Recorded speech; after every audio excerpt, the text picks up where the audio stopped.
그런데 아쉽게도 그 탁월했던 페리클레스가 역병에 걸려 죽게 됩니다. 기원전 430년에 아테네에 발진티푸스로 추정되는 역병이 돌기 시작했는데요. 인구의 3분의 1이 죽어나갔고 페리클레스도 그 역병을 피하지 못했죠. 투키디데스의 기록에 하면 그때부터 아테네는 몰락의 길로 접어들게 됩니다. 그 여실한 증거가 무엇이냐면은 제3차 펠로폰네소 전쟁이었습니다. 만약에 페리클레스가 있었다면은 이런 전쟁은 일어나지 않았을 것이다 이렇게 추정됩니다. 바로 시칠리아 원정이었죠. 이제 처음으로 유럽사회에 이탈리아가 등장합니다. 그러면 시칠리아는 저 이탈리아 남쪽에 있는 이 삼각형으로 된 섬이죠. 사실 저 지역은 그리스의 이주민들이 살고 있던 곳이었습니다. 근데 거기서 분쟁이 일어났는데 아테네가 펠로폰네소스 반도와 아스파르타와 전쟁을 하다가 뜬금없이 시칠리아를 공격하는 전쟁에 참여하게 된다는 것이죠. 이 시칠리아는요, 삼각형으로 되어 있습니다. 참 이 지도가 재미있게 그려졌어요. 시칠리아는요, 참 흥미로운 곳입니다. 왜냐하면은 저 왼쪽은 아프리카고요.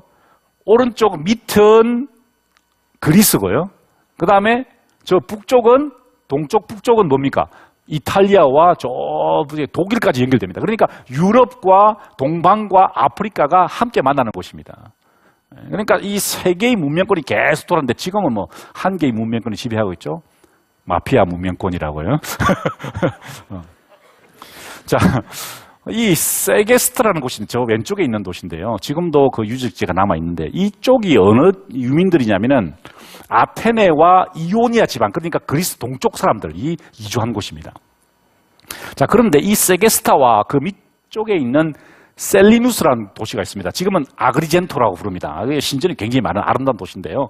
이 두 도시가 서로 싸우게 됐어요. 왜 그러냐면 이 셀리누스는 도리아족입니다. 도리아족은 어디서 온 사람들이죠? 저 스파르타 쪽입니다. 그러니까 이 두 사람이 싸우게 되었어요. 그때 이 세게스타 사람들이 아테네의 원조를 청합니다.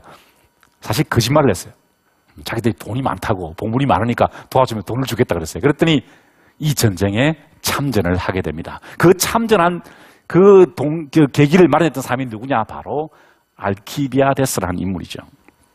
참 흥미로운 사람입니다.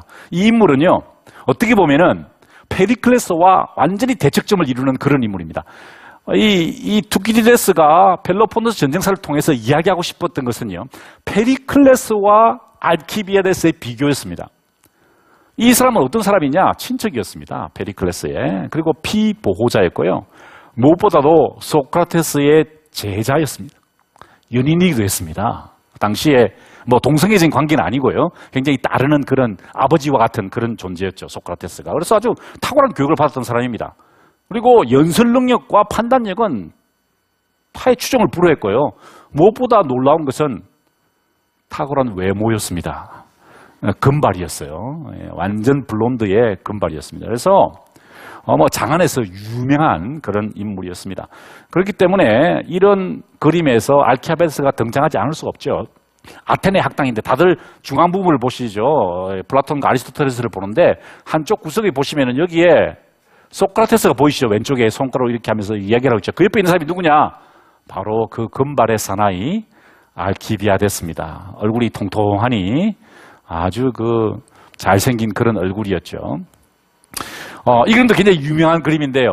아가톤의 심포지움, 향연에 취한 채 입장하는 알키비아데스입니다.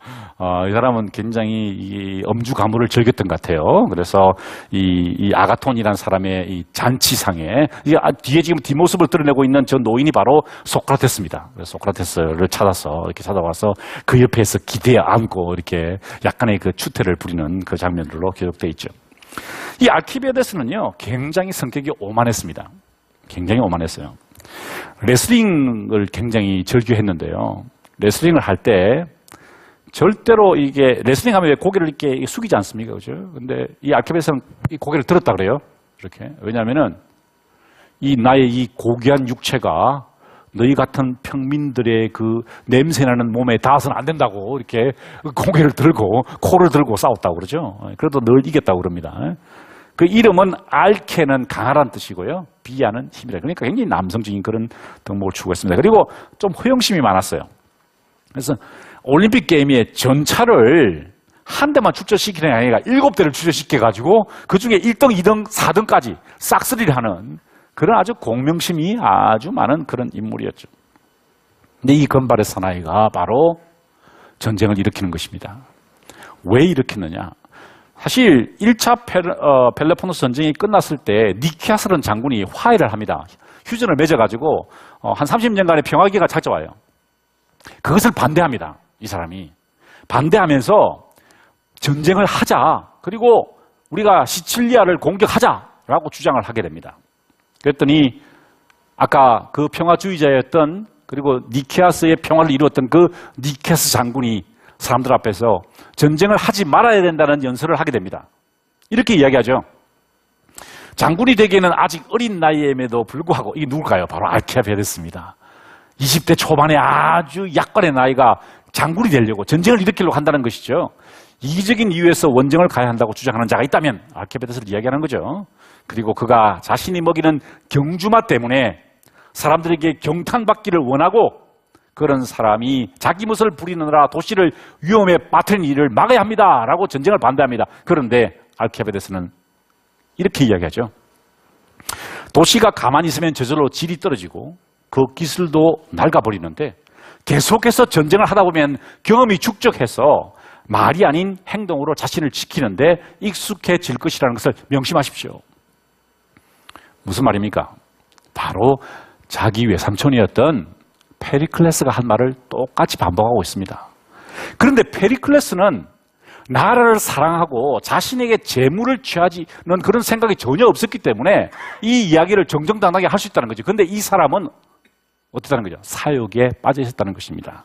나라를 사랑하는 것이 아니라 본인의 명예욕이 더 앞섰다는 것이죠. 자, 이제 어쨌든 이 사람이 이 니키아스와 함께 장군으로 선출되었습니다. 출세한 것이죠. 그런데 그 원정대가 출발하기 전날 밤에 이 아테네에 세워져 있던 헤르메스 신상의 신체 일부가 훼손되는 사건이 발생했습니다. 신성 모독이 발생한 거죠. 그래서 지금 추적을 해보니까, 사건을 추적해보니까 이 알키비아데스와 그의 친구들이 술에 먹고 취한 채 난동을 부렸다라는 결론이 나왔습니다. 하지만 전쟁이 임박하게 되면 내보냅니다. 알키비아데스가 배를 타고 시칠리아로 가는 중에 아테네 법정에서 도저히 안 되겠다. 알키비아데스를 체포해서 데려와라 라는 지시를 받고 함대가 출발했다는 소식을 듣게 됩니다. 알키비아데스는 전선을 이탈해서 탈영병이 된 겁니다. 장군이 군대를 버리고 어디로 갔을까요? 적국이었던 스파르타에 붙게 됩니다. 그래서 이 조국을 배신한 알키비아데스는 이렇게 스파르타인들에게 연설합니다. 스파르타인들이여, 청하오니 여러분은 위험한 일이나 힘든 일에 주저하지 말고 나를 적극적으로 이용하십시오. 야, 이런 배신이 어디 있습니까? 그죠? 지금까지 그와 싸웠는데 이제 그쪽 편에 붙어서 심지어 이런 조언까지 했습니다. 요새 옆에다가, 아테네 요새 옆에다가 델라케이라는 곳에 거기다 요새를 지어라는 것이죠.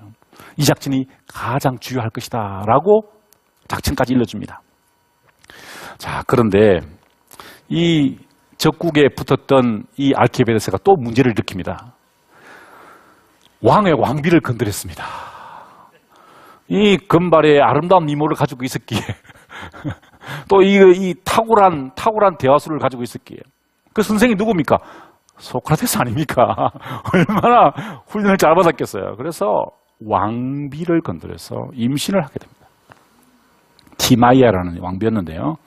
아들을 낳았는데 자기 남편의 머리카락은 까맸는데 그 아이의 머리카락은 금발이었다 그래요.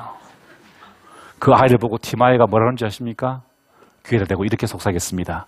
알키비아데스, 알키비아데스. 너희 아버지가 알키비아데스라는 거죠.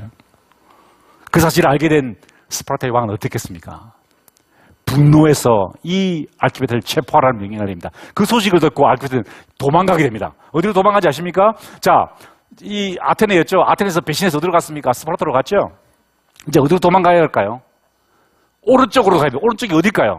페르시아였습니다. 500만 명을 이끌고 자기 조국을 침공했던 페르시아 편에 붙었던 것입니다. 알키비데스는 페르시아의 태수에게 조언하기를 전쟁을 끝내려고 서두르지 말라는 겁니다. 왜? 스파르타와 아테네가 서로 싸우다가 서로 망하게 하라는 것이죠. 페르시아의 대왕은 위험을 무릅쓰지 않고 그리스인들이 저희들끼리 싸우다가 지치게 만드는 것이 더 경제적입니다. 이런 배신자가 없습니다. 이제 그러다가 결국 이 아케바이데스는 암살을 당하게 되죠. 자, 여러분, 여기서 우리는 어떤 결론을, 어떤 생각을 하게 됩니까? 좋은 집안에서 태어나서 머리가 아주 좋고 유능한 사람, 명문 대학을 나온 사람이 공동체에 이익을 끼치는 거 한번 생각해 보세요. 여러분 아마 그렇게 저를 비난하실지 모르겠어요.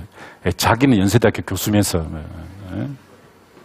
제가 학생들을 가르치면서 그런 생각을 굉장히 많이 합니다. 야, 이 학생들을 가르쳐서 우리 공동체에 이익이 될까? 이런 생각을 하게 돼요. 자, 한편 시칠리아로 떠났던 원정대는 어떻게 됐을까요? 이 시라큐사라는 해안에서요. 이 해안가에서 거의 대패를 당하게 됩니다. 그리고 여기 빨간 점으로 표현되어 있는 이 점선을 따라서 아테네 군대가 육지로 후퇴를 하다가 전멸을 당하게 되죠. 그리고 체포된 7,000명은요. 이 시라큐스의 채석장에 끌려가가지고요. 에우리피데스의 비극을 외워주면서 한 명씩 기아와 고문을 겪으면서 이제 죽게 되었습니다. 전멸하게 된 것입니다.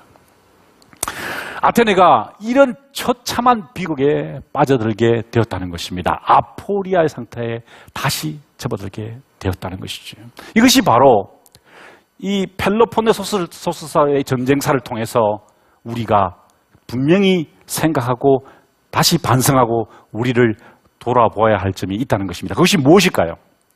왜 아포리아 상태에 그리스가, 아테네가 접어들게 되었습니까? 그리고 어떻게 그 아포리아가 극복될 뻔했습니까? 그리고 그 아포리아는 어떻게 다시 도래하게 되었는가요? 투키디데스는 이렇게 평가합니다. 그 원인을 이렇게 분석합니다. 페리클레스의 후계자들은 수준이 그만했으며, 지금 페리클레스가 죽고 난 다음의 기록입니다. 서로 1인자의 자리를 차지하려고 국가 정책의 정책조차 대중의 기분에 맡겨버렸다. 그들은 정치적 주도권을 잡기 위해서 서로 업무를 꾸미느라 여념이 없었어. 시칠리아 원정대가 효과적인 작전을 수행하지 못하게 하였고, 도시가 처음으로 파장에 말려들게 했다. 이것이 바로 아테네의 아포리아의 이유였다는 것입니다. 페리클레스를 통해서 한번 극복될 뻔했습니다. 그런데 다시 아포리아 상태로 접어들었다는 것이죠. 지금 기원전 5세기, 지금으로부터 2500년 전에 일어났던 일이 우리에게 무슨 의미가 있습니까? 지금 이 땅에서 일어나고 있는 일과 무엇이 다르냐는 거죠. 무엇이 다르냐?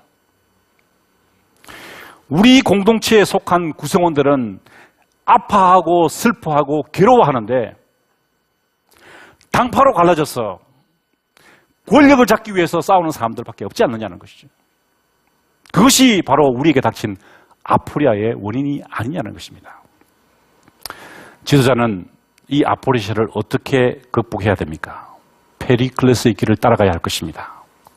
무엇보다 식견이 있어야 합니다. 그리고 그 식견을 공동체의 일원들과 함께 나눌 수 있는 능력이 있어야 하고, 자신이 속한 공동체와 그것이 조직이든 그것이 사회든 그것이 기업이든 그것이 국가이든 그것을 사랑해야 되고, 마지막으로 재물에 초연해야 할 것입니다. 그렇지 않고 저 금발의 사나이처럼 행동한다면 우리 사회에서 아포리아는 계속될 것입니다. 이것으로 제 세 번째 강의를 모두 마치겠습니다. 감사합니다.